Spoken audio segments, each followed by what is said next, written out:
Hello and welcome to tarot connection. कैसे हैं आप लोग?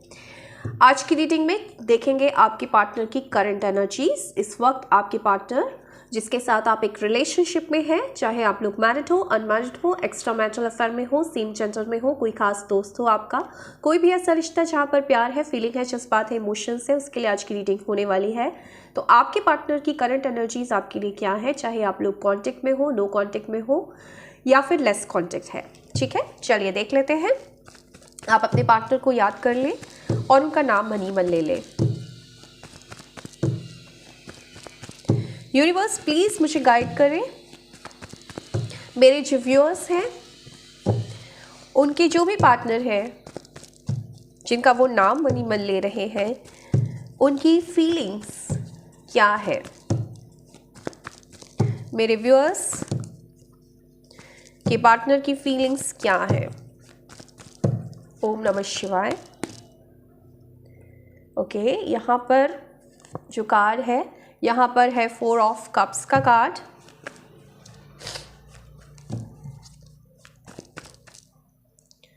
यहाँ पर है 9 of wands, 3 of pentacles, the moon की energies, 2 of swords, ace of wands, 2 of pentacles, यहाँ पर है 7 of cups, empress, king of pentacles, यहाँ पर है the emperor, devil की energies, S of pentacles bottom of the deck है। इधर से मैं 2 कार्ड निकालने वाली हूँ। हिडन फीलिंग्स आपके पार्टनर की। आप अपने पार्टनर को याद कर लीजिए, उनका नाम मनी मन ले लीजिए।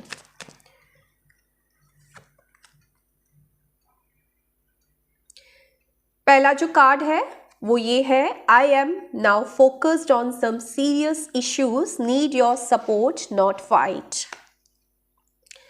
एक और कार्ड है, I can't live without you but don't know how to fix it।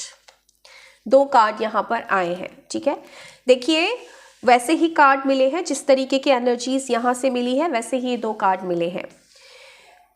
Simple से फिर से बोलूँगी मैं, अगेन मुझे रिश्ता जो दिख रहा है ऐसा लग रहा है आपके पार्टनर मैरिड है। अगेन मैरिड लोगों की यहाँ पर एनर्जी ज़्यादा आई है। मैं ये नहीं बोलूँगी कि सब कोई मैरिड पार्टनर से ही डील कर रहे हैं।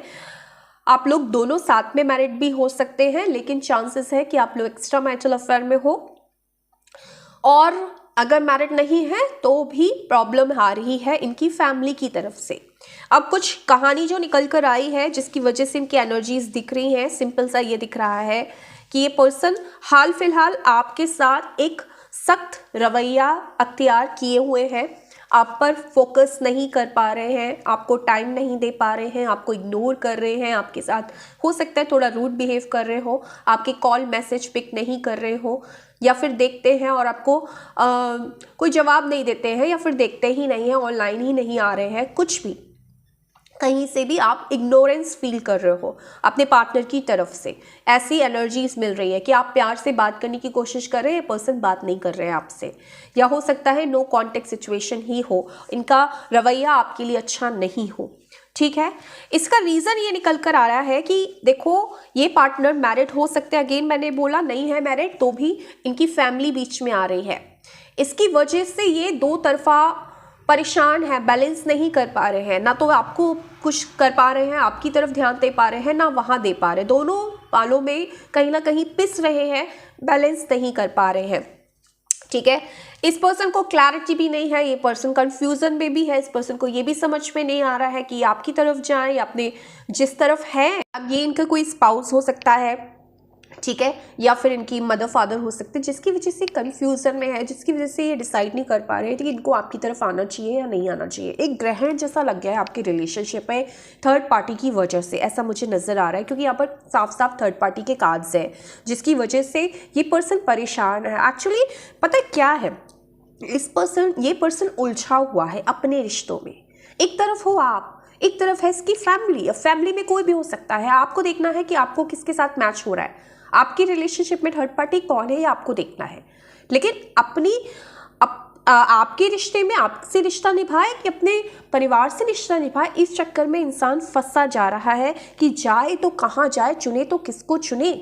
इस वजह से ये पर्सन बहुत ज़्यादा परेशान है और इसने अपने दिल के दरवाजे बंद कर दिए हैं और ये नई सच्चाई देखना चाह रहा, इसको समझ ही नहीं आ रहा, इसका मन बहुत परेशान उदास नज़र आ रहा है मुझे, क्योंकि पिसता हुआ नज़र आ रहा है ये पर्सन। हालांकि ये आपको बहुत याद कर रहा है, बात ज़रूर करना चाहता है, बहुत ज़्यादा अट्रैक्शन है इस पर्सन का आपके प्रति, आपके लिए क्रेविंग करता है, आपको बहुत ज़्यादा मिस करता है, रातों में खासकर बहुत ज़्यादा मिस करता है, आपके साथ बिताए हुए पलों को मिस करता है, आपके साथ एक रोमांटिक कनेक्शन है इसका, एक फिजिकल कनेक्शन में भी हैं आप लोग जिसमें ये आपके लिए फैंटेसी करता है, ठीक है। लेकिन चीज़ों को किस तरीके से ये बैलेंस करे ये चीज़ इसको समझ में नहीं आती। हालांकि पूरी कोशिश कर रहा है इस वक्त इन चीज़ों से बाहर निकलने की, पूरा दिमाग लगा रहा है कि कैसे इन चीज़ों से बाहर निकला जाए, लेकिन कहीं ना कहीं मजबूर नज़र आ रहा है। आपका पर्सन मजबूर है, आपको इग्नोर करने के लिए मजबूर है, आपके साथ मिसबिहेव करने के लिए मजबूर है। हालांकि मिसबिहेव करने के लिए मजबूरी नहीं होती, लेकिन कहीं ना कहीं परेशान है। और तो उस परेशानी में इंसान ने कहीं ना कहीं आपको साइडलाइन किया हुआ है। साइडलाइन किया हुआ है क्यों? क्योंकि एक्शन नहीं ले सकता। क्यों नहीं एक्शन ले सकता? इसलिए नहीं ले सकता क्योंकि कहीं ना कहीं इसका परिवार है जिसमें ये बंधा हुआ है, इस वजह से एक्शन नहीं ले सकता। लेकिन याद करता है आपको, क्रेविंग करता है आपकी, आप बहुत अट्रैक्टिव लगते हो इस पर्सन को। आपकी कोई पिक्चर देखी है शायद इस पर्सन ने, मुझे ऐसा नज़र आ रहा है कि पिछले कुछ ही दिनों में आपने कोई पिक्चर पोस्ट की है अपनी, या फिर आपने कोई डीपी लगाई है, वो इस पर्सन ने देखी है और वो बहुत अट्रैक्टिव, जिसमें आपने एक स्टाइलिश वे में या एक न्यू लुक आपने अपना रखा हो, तो डेफिनेटली उस पिक्चर को देखकर कहीं ना कहीं इस पर्सन ने आपके बारे में बहुत ज़्यादा सोचा है, बहुत ज़्यादा आपको फैंटेसाइज़ किया है। ऐसी एनर्जीज़ मुझे मिल रही हैं और बात करने की इस पर्सन की इच्छा हुई है, लेकिन बात करें कैसे, क्योंकि ये परेशान है, उलझा हुआ है, दोनों रिश्तों में उलझा हुआ है। दोनों रिश्तों में कैसे बैलेंस किया जाए ये इस वक्त इसको समझ में नहीं आ रहा है।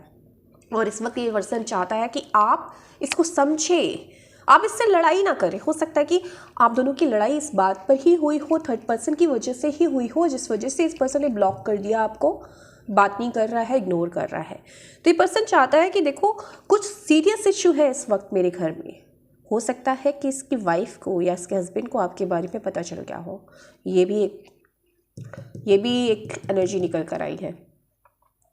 तो अब उसको फिक्स करना है, क्योंकि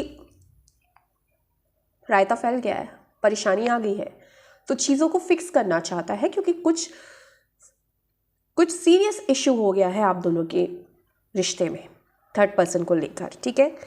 तो ये पर्सन चाह रहा है कि अब मैं उस इशू को जो सीरियस इशू है वो उस पर फोकस करूं, और इस वक्त मुझे तुम्हारी सपोर्ट की ज़रूरत है, ना कि तुम मुझे ये सुनाओ कि तुमने ऐसा क्यों किया, वैसा क्यों किया, मेरा साथ क्यों नहीं दे रहे हो, उसकी क्यों सुन रहे हो, मेरी क्यों नहीं सुन रहे हो। ये सब ना करके, फाइट ना करके, तुम मुझे समझो और तुम मुझे इस चीज़ों से बाहर निकलने में मेरी हेल्प करो। ये पर्सन कह रहा है कि ये आपके बिना नहीं रह सकता, प्यार बहुत करता है आपसे, लेकिन उसको समझ नहीं आ रहा कि फिक्स कैसे करूँ यार। इधर उसको मनाऊँ कि तुमको मनाऊँ, वहाँ ठीक करूँ कि मैं इसको ठीक करूँ, क्या करूँ। इस वजह से इसको समझ नहीं आ रहा। इसने अब आँख नाक सब बंद कर लिया कि मुझे कुछ नहीं करना भाई, मुझे समझ में नहीं आ रहा है उसको कैसे फिक्स करना है इन चीज़ों के जो रायता फैल गया, इसको समेटना कैसे, इस पर्सन को समझ में नहीं आ रहा है। क्योंकि जब आपके साथ रिश्ते में थे तब तो उनको लग रहा था सब ठीक है, सब हो जाएगा, लेकिन जब अब थर्ड पर्सन की एंट्री हो गई है, वो भी पिक्चर में आ गया है, तो बहुत चीज़ें बहुत बिगड़ गई हैं और अब ये पर्सन परेशान है। अब ये पर्सन स्टक हो गया है। ये आपके साथ न्यू बिगनिंग करना चाहता है, आपके साथ स्टेबिलिटी चाहता है, आपके साथ रिश्ते को आगे बढ़ाना चाहता है। चाहता तो भाई बहुत कुछ है ये पर्सन, लेकिन हाल फिलहाल आपसे सिर्फ सपोर्ट चाह रहा है, क्योंकि इसके हाथों में अभी कुछ है नहीं। इसको समझ नहीं आ रहा कि ये जो इशू बन गया है इसको मैं ठीक कैसे करूँ, इसको मैं फिक्स कैसे करूँ। इसलिए पर्सन कह रहा है I can't live without you but don't know how to fix it. जो भी इशू फैला हुआ है उसको कैसे मैं फिक्स करूँ, मुझे नहीं पता। और ये पर्सन कह रहा है कि फ़िलहाल इसको आपकी सपोर्ट की ज़रूरत है, ना कि आप इनसे लड़ें झगड़ें और इन पर कोई इल्ज़ाम लगाएं। तो हाल फिलहाल तो एनर्जीज ऐसी ही है कि इंसान, ऐसी सिचुएशन आपके रिश्ते में आई हुई है कि पर्सन स्टक हो गया है ये पर्सन और तिड़कमबाजी कर रहा है, कोशिश कर रहा है इस चीज़ों से बाहर निकलने की, कैसे किसको मैं कैसे समझाऊं, किसको मैं कैसे सेटल कर दूं कि चीज़ें ठीक हो जाए, चीज़ें स्मूथ हो जाएं, आने वाले टाइम में दोबारा से स्टेबल हो जाए, आगे बढ़े। आपके साथ चीज़ें आगे बढ़ाना चाहता है, रिश्ता ख़त्म नहीं करना चाहता यहाँ पर, लेकिन फ़िलहाल समझ में नहीं आ रहा है इसको कि किस तरीके से चीज़ों को ठीक किया जाए। तो ऐसी अगर सिचुएशन आपकी लाइफ में है तो ये रीडिंग फिर आपके लिए है और आपके पर्सन के लिए है। तो ये थी आज की reading. So thank you so much for watching my video. Bye.